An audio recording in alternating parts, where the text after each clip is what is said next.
everyone, welcome to another book review, Wednesday. And today for this video, I thought it would be interesting to talk about The Hobbit by J.R. Tolkien, Tolkien, J.R.R. Tolkien. And sometimes I always get this mixed up with J.K. Rowling. These two names, they always confuse me because, again, they're both fantasy and they both have wizards in it, and the author's name is fairly similar.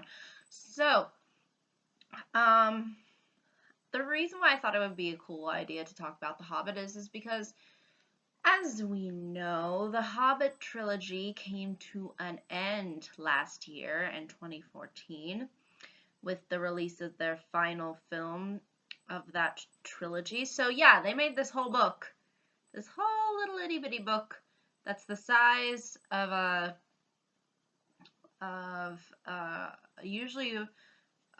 regular book. Like on average, usually books are around 300 pages. Yeah, they made 3 movies based off of this, which I felt was completely not necessary, because I think they could have chunked down they could have narrowed it down to the point where it would have been 2 movies, and it would have, I think, been stellar. I think had they cut out portions of the film, we would have, I think, seen something a little bit closer to the conciseness of the original source material, and therefore a better product. But I was really happy, actually, with the last film. I thought it was actually the best out of the Hobbit trilogy. But yeah, it unfortunately suffers that that partism that seems to be going on with films nowadays, that I think results in it being a little bit of lower quality. For Lord of the Rings, it made perfect sense because there were 3 books, 3 films. But that's like putting one Lord of the Rings film into 3 films. You know, it makes no sense. But despite that, we are going to be talking about the book and kind of what the book ultimately addresses. And I'll try to talk a little bit about the movies and how they sort of compare and yet contrast to the original source material. Now, The Hobbit has a different approach to it than The Lord of the Rings, and that is largely through tone and through its focus. Lord of the Rings was mostly based within men, elves, with a lot of battle sequences, with a lot of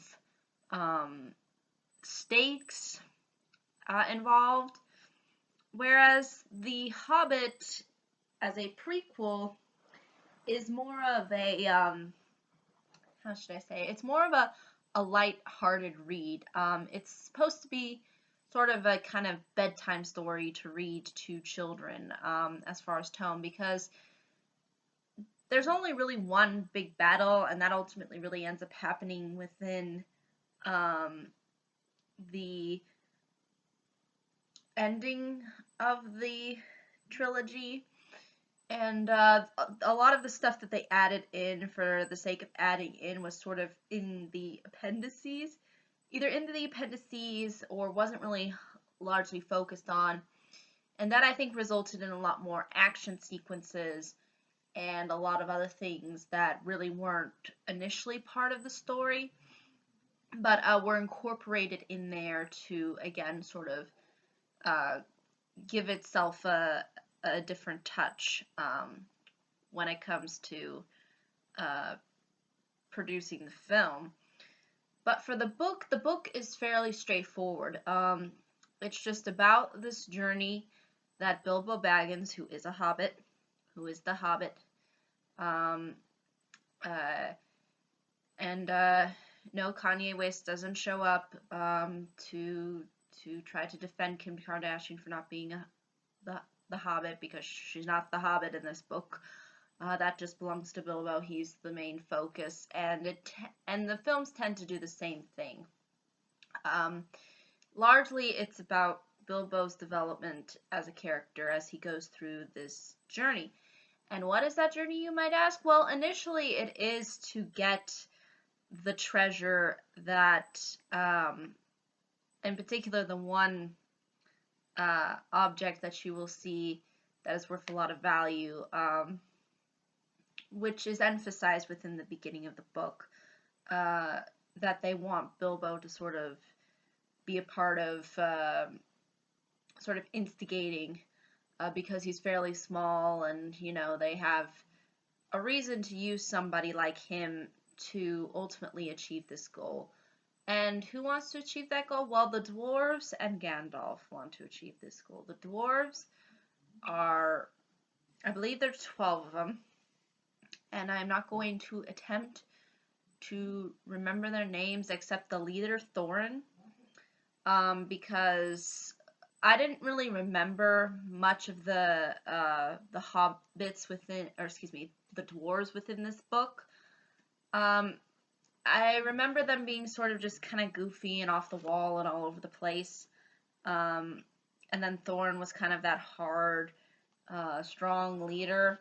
So, again, I didn't think there was a whole lot of personality that happened within the books when it comes to the dwarves, but I do remember Thorin in particular sticking out, which he also does within the film, actually, so, or within the films. So that's another prime focus, but I think it's okay for a story like this to not develop these kinds of characters, because again, they're sort of meant to just be supporting roles. They're not the main focus. They're not given a whole lot of attention to. They're just kind of there in the background, but still play a part in the story because, I mean, if you are going on an expedition, you obviously need numbers, and, I mean, the idea that you are able to develop all these different characters, I think, is just not possible, and will lose a lot of focus with the audience. So I think it's good that they focused primarily, I think, on the leader, Thorin, and you see his development throughout the book, and Bilbo. Like, those are the two that are given the most time, given the most energy and focus, which I think works for a story like this. The book sort of serves into 3 parts, which, again, begs the question of argument with the film, if they really needed to, if they could divide it into these 3 parts, because I do see the reasoning behind what they were doing. But even though there's 3 different kinds of, acts going on, it doesn't mean that you can't narrow it down. So we do start off with the journey, and you do see Bilbo, who ultimately gets in contact with Gollum, who we see in the Lord of the Rings trilogy, and that's when he discovers the Ring of Power, and that's sort of the first portion of the book, as well as goblins and other creatures that they run into, sort of as the beginning. It's kind of, again, to sort of set the stage for what's ultimately to come. And what ultimately ends up coming is the dragon, again, Smaug, the real sort of, I guess you could say, enemy within the story, because he's really the one who uses his greed and his animal instincts to create destruction. So he is largely part of the second act, and then the third act revolves around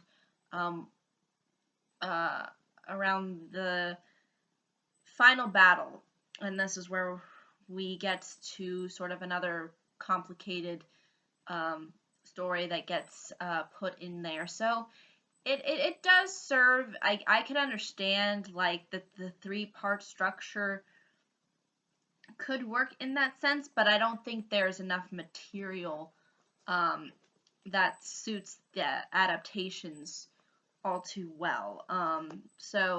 But those are really how the book is divided. It's divided into these three kinds of focuses. It focuses on this aspect of the journey, that aspect of the journey, and then finally the final confrontation ending. And then you see who lives, who dies, and whatnot. And that's really The Hobbit in a nutshell. It's, I think, fairly straightforward. I think the films did attempt to try to create more grandeur around it. And the honest truth is this book is not like Lord of the Rings in that sense. It's a little bit more based within trying to appeal to children. It's just trying to be a simple kind of adventure story. There's stakes, but again, it's not like everybody's united for this one cause that could ultimately destroy everything. It's the weight is not the same as in Lord of the Rings. So again, that's why it remains to be a little bit more simplistic, straightforward, and not designed to be too complicated or involve different plot lines going on at the same time. It's just three different acts that all tie in together and serve as sort of bedtime fantasy, and not this very epicness. Even though it is an epic journey, it's not. It doesn't have that grandeur, that spectacle that Lord of the Rings provides. As far as, again, this includes both the books and the adaptations too, when you compare them and contrast them. Although the adaptations, I think, did try to be more of the Lord of the Rings route by incorporating a lot more battle sequences and a lot of cool things. But yeah, that's really ultimately what The Hobbit is as a story. It, I think, was a good attempt on Tolkien to make something that was, a precursor to his big opus, so to speak, big opus trilogy of Lord of the Rings. I think it's just one of those stories where you know it already by sort of the films, but I think there is this iconic nature to the books, especially this one, that I think is definitely worth picking up and reading. Is it a little bit more kiddish? Yeah, you could say that, a little bit more for children, but at the same time, there's still a lot of fun sequences in it, and it's just designed to be a straightforward little fantasy story, and that's really what ultimately is presented within the book. But I think that's really ultimately all I can say about it without really giving too much away. I thought it would be important to sort of bring up the adaptation because I think there was a lot of hype that was generated around the adaptations, and I kind of wanted to explain a little bit what ultimately the book provides and sort of give you a comparison, and as well as contrast the various things that are within all three films as well as within the adaptation. And I will say though too that even though these books, The Lord of the Rings and The Hobbit, do stand out in their own separate light, you could make the argument that there is a lot of similar morals and ideas that Tolkien is playing around with, especially greed. Like like greed and power are pretty much Tolkien's go-to for moral instruction to people.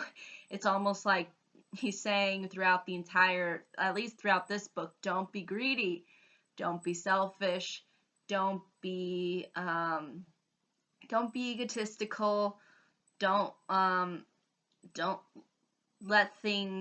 don't let the power consume you, you know.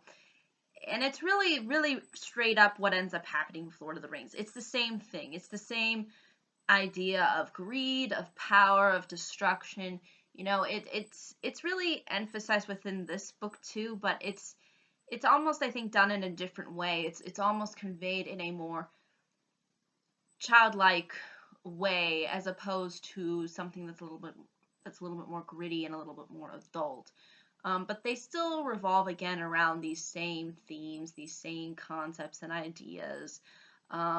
So in that sense, I don't think this book stands out as far as themes are concerned because they pretty much are the themes that we see within the Lord of the Rings trilogy.